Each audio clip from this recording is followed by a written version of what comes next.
Hello everyone and welcome. Today is our first lesson for Math 2A. We're going to be using James Stewart's Calculus of Early Transcendentals, 8th edition.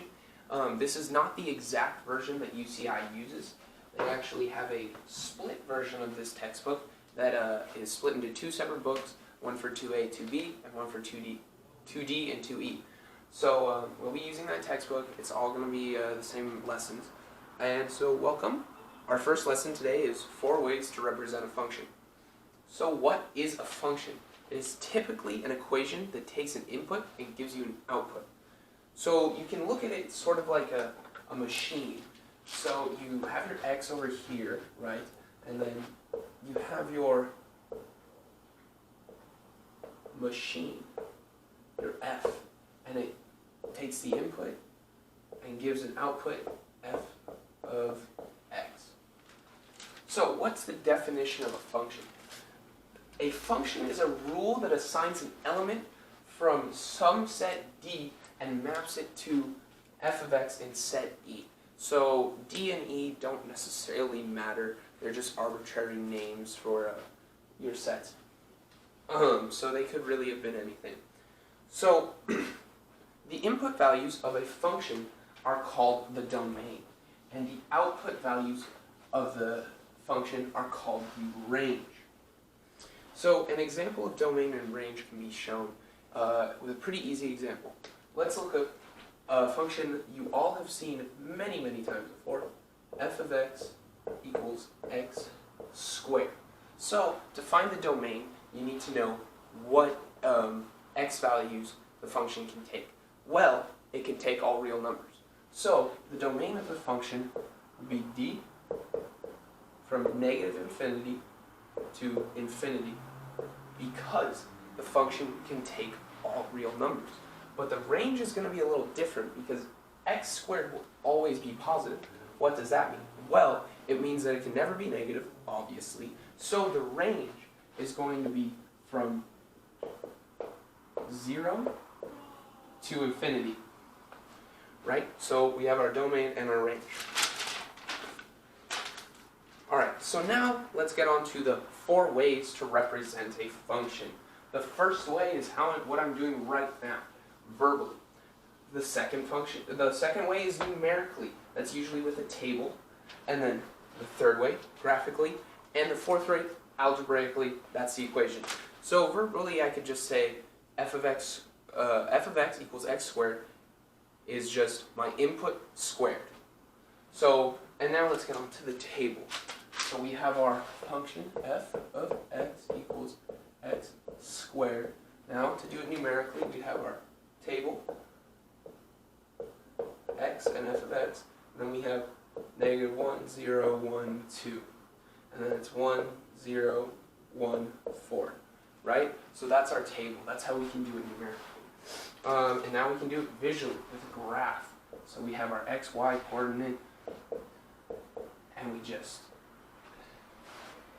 do the parabola.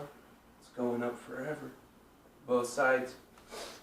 And then the equation is obviously just right here. So now, how can you tell if an equation is actually a function? Well, as you all know, the vertical line test, of course. So I'm going to start off with not a function, so you guys can see how it's wrong, and then I'll show you a few examples of functions. So let's do something like a circle. The equation for a circle is x squared plus y squared equals 1. So that's just a normal, that's the unit circle, has radius 1. Now if we're to do the vertical line test, all you have to do is put a line in the function or your equation and see if it hits twice. Well, for here, we see it hits here and here. You do another line, it's here and here. So it hits twice, so it can't be a function. Essentially, the vertical line tests to make sure that one input cannot have 2 different outputs. So now let's go on to the function example. So we have y equals sine of x. And pretty simple, we've all seen sine. And it just goes like this, and if we were to draw a few vertical lines, we can see it never touches the function more than once. So it passes the vertical line test, which means it's a function. Now, we go on to symmetry of functions. There are even functions and there are odd functions. So, what is an even function? Well, if a function is even, then it means f of negative x is equal to f of x.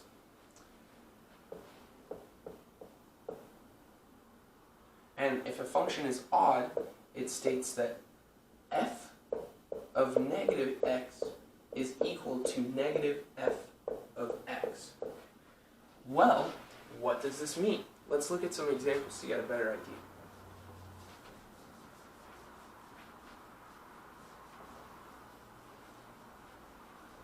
So if we go back to our favorite function, f of x is equal to x squared, we see the graph is like this. So, what can we see? What sort of function is this? It's an even function. Because we see that even when x is negative, it still gives the same output of f of x. So when f of x, f of 1 is equal to 1, and f of negative 1 is equal to 1. And so on for all real numbers up to from negative infinity to infinity. Now let's look at an example of an even or an odd function. Let's go to f of x equals x cubed. So we have our function, we have our little curve, and we can see that so when x is a negative x, it will give a negative y, or a negative f of x value. So for this, we can see f of 1 equals 1, while f of negative 1 equals negative 1. So, and then onto f of 2 equals 8, and f of negative 2 equals negative 8. So we see here that even functions are usually, they all go in the same way, and then odd functions would typically have a path similar to this. Now, the final topic I would like to cover is whether a function is increasing or decreasing. So, what does it mean if a function is increasing? Let's go to the definition. Definition. A function is increasing on interval t if f of x1 is less than f of x2 when x1 is less than x2 in t. And again, t is just an arbitrary interval, but so now on to a decreasing function. Definition of a decreasing function. A function is decreasing on interval t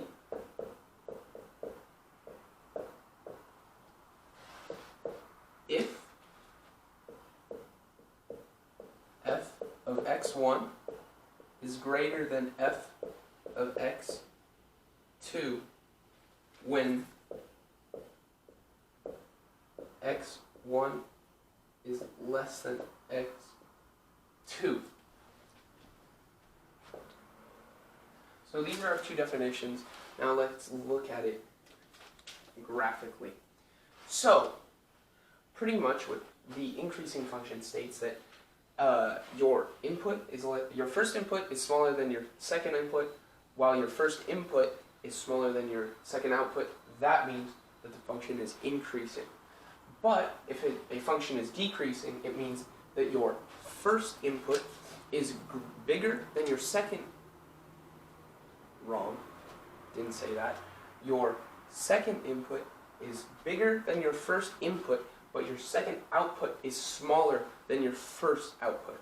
So now let's look at the graph f of x squared, our favorite function. So, well, if we break it up, we kind of see it's going up this way, it's going up this way. So if we break it up from 0 to infinity, from 0 to infinity, we see it is increasing.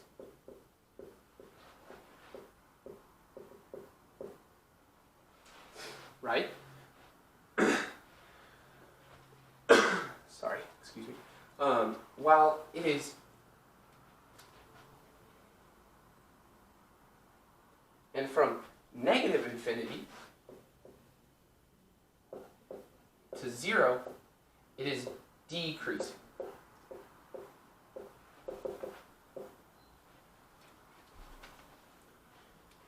So if we're to break this up, we can see that this is going down to meet 0, and then it goes up again. So we can see for this portion of our graph, it is increasing, while for this portion of our graph, it is decreasing. Now, if we were to look at f of x cubed, we see, just with our green pen, we can see that it is increasing the whole way. So it's an increasing function the whole way, because it goes from negative infinity to positive infinity, while its y values go from negative infinity to positive infinity. So we can see it's increasing. But let's just say we change it up a little, and we had f of x equals negative x cubed. What would that look like? Well, it's kind of the mirror image of this, so it would just go like this. So we can see it's going from negative infinity to positive infinity. So we can see that this is decreasing the whole way, because its x values are going from negative infinity to positive infinity, but its outputs are going from infinity to negative infinity. So as we can see, f of negative x cubed is a decreasing function. So that's it for the lecture portion. I'm going to cut to doing a few practice problems of just some of the problems from the book, and then in the comments section, or not in the comments, in the description of the video, I will leave a few suggested problems that I think are good problems to do, and soon, not yet, but soon I will post these solutions on either a Discord server or a website. So thank you all for watching. I'm going to cut to the questions. Have a great day. Alright, now we're back to the practice questions. I'm just going to be doing 31, 34, and 41 in the video. I think these are pretty good examples, but I also have put in the description of the video, I've put suggested homework that you guys should do. Yeah, and it's all even numbers, so the answers can all be found at the back of the book. So, now, 31. We have to find the domain of the function. We have to find the inputs for the function. So, we really don't have to worry about the top. What worries us is the bottom, because if the bottom ever equals 0, that's a big no-no. We can't have anything over 0. So, we have to find out where x squared minus 9 equals 0. So, we just write out our little equation, set it equal to 0, and then we factor, like in algebra 1 or 2. And then we get x minus 3, x plus 3. So, this will equal 0 when x is equal to 3 or minus 3. So, our domain cannot have 3 or negative 3. So, what we can just write is our domain can be everything but x is equal to, cannot be equal to positive or negative 3. So that's the first one done. Pretty simple. It's all going. Okay, I made a mistake doing 34 the first time, so I'm just going to redo it, and then it's going to cut back to the other problems. So, what do we have to worry about with for 34, for the domain? Well, we can't have negatives in square roots, right? Because we only want the real numbers. We don't want to deal with the imaginary numbers yet. So, we need to make sure that t is positive for the intervals for both of these. So, let's start with this one, 3 minus t. 3 minus t. So you need to find where t would equal 0, because that's where you start off. So you set t equal to 0, and then, so you know, because it can be, this can equal 0, it just cannot equal a negative. So then you set 3 is equal to t, add t, both sides, and then you can see, so t cannot be greater than 3, but it can equal 3, so it cannot be greater than 3. So it cannot be greater. So, and then for this one we have 2 plus t. So then we do the same sort of thing again. We have 2 plus t, and then we can just set it equal to 0, and then 2 is equal to negative t, because you subtract t from both sides. So then you can see, like, and then you multiply the negative 1, do that, and you get t is equal to negative 2. So that's where t would equal 0. So t would have to equal, have to be greater than or equal to negative 2. So now what you do is you put these both together. So t cannot be greater than 3. That means it can be, t can be less than or equal to 3. So you have t can be less than or equal to 3, and t has to be greater than or equal to negative 2. So then you go down, you have your domain. So you put the two inequalities together. Negative 2 is less than or equal to t, which is less than or equal to 3. Alright, thank you. Sorry about the mistake. Now, on to 41. Evaluate the piecewise function at f of negative 3, f of 0, and f of 2, and then sketch the graph. Well, if you guys don't know what a piecewise function is, it's pretty much one function with, or for this case, with 2 parts depending on what the x values are. So the first thing that you want to do is you want to make a little table of your inputs. So you know, so we're doing negative 3, 0, and 2, and then you plug in negative 3. So what is this piecewise function saying? So it's saying when x is less than 0, you plug it into this one. When x is greater than or equal to 0, you plug it into this one. So x is less than 0, we plug negative 3 into the top equation. So we get negative 3 plus 2, that's negative 1. Pretty easy. And then, so now our f of 0 equals 0. Or our input is 0. So now we go to the bottom one because we see when x is greater than or equal to 0. So we plug it in. 1 minus 0 is 1. And now we go on to our last input. We have f of 2. And then, so x is greater than 0. So we plug it into the bottom one. So we do 1 minus 2 is equal to negative 1. So now what we're going to do is we're going to make a rough sketch. It doesn't have to be very nice. This is just scratch homework after all. You're not turning it in. And we just plot the points. So we have negative 3. We have 0. We have 2. So negative 3 is negative 1. And we have 0 at 1. And then we have negative 1 at 2. And we can see if we're just doing these points, it kind of goes like something like that. Yeah. So These are the practice problems that I've done.